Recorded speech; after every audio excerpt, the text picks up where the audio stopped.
যখন দেখবেন আপনার মনের ভিতরে গুনাহের জন্য অনুতপ্ত কাজ করছে, অনুশোচনা কাজ করছে, নিজের গিল্টি ফিল হচ্ছে, আপনার মধ্যে যখনই দেখবেন একটা পবিত্র ভাব, কালকে থেকেই নামাজ শুরু করব, আমি কালকে থেকে ভালো হয়ে যাব, এই ফিলটা যখনই আসবে, মনে রাখবেন আপনার ভিতরে আল্লাহ পাক রব্বুল আলামিন ফেরেশতার মাধ্যমে রহমতের ব্যবস্থা করে দিচ্ছেন। সুবহানাল্লাহ।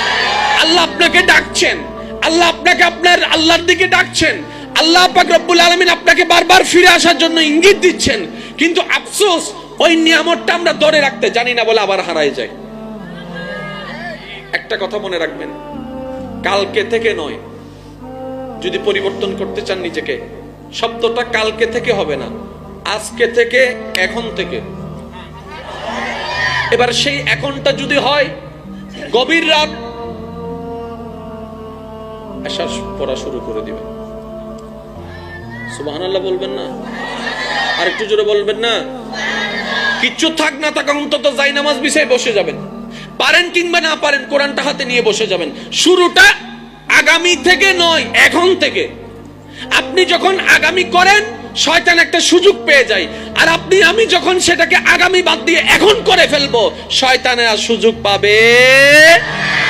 কারণ আমরা যদি রবকে সন্তুষ্টি করা ছাড়া কবরে যাই, কবরটা আমাদের জন্য জাহান্নাম হয়ে যাবে। আর যদি কোন রকম রবের সন্তুষ্টি নিয়ে কবরে যেতে পারি, এই অন্ধকার কবর আপনাকে ভয় দেখাতে পারবে না, বরং আপনি যাওয়ার সাথে সাথে আপনার ঈমানের আলো এত প্রখর ভাবে প্রজ্বলিত হবে যে আপনার কবরের ঘোর অন্ধকারকেও হার মানিয়ে ফেলবে। সুবহানাল্লাহ।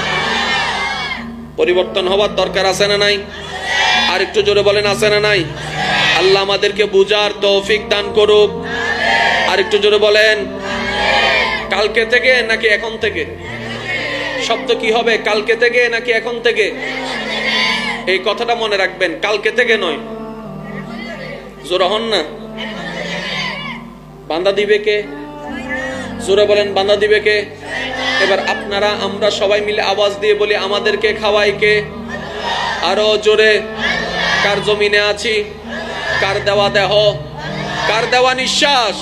কার দেওয়া হায়াত? কার দেওয়া সম্পদ? তাহলে তার কথা শোনার তো কোনো দরকার। ফাইন্নাশ শাইতানু লিল ইনসানি আদুউম মুবিন। রব সতর্ক করে দিয়েছে, সুতরাং আমাদেরকে সতর্ক থাকা দরকার। সে যেটাকে বলবে হ্যাঁ, আমরা করে দেখাবো না, সে যেটাকে বলবে না, আমরা করে দেখাবো হ্যাঁ, ইনশাআল্লাহ। আরো জোরে বলেন না ইনশাআল্লাহ? আর একটু জোরে বলেন ইনশাআল্লাহ। আজকে থেকে আমরা রবের প্রিয় বান্দা হতে চেষ্টা করব তো ইনশাআল্লাহ। ব্যস্ততা আছে, থাকবে, নামাজ যেন বাদ না যায়। জোরে বলেন না রে ভাই? ব্যস্ততা আছে, থাকবে, নামাজ যেন বাদ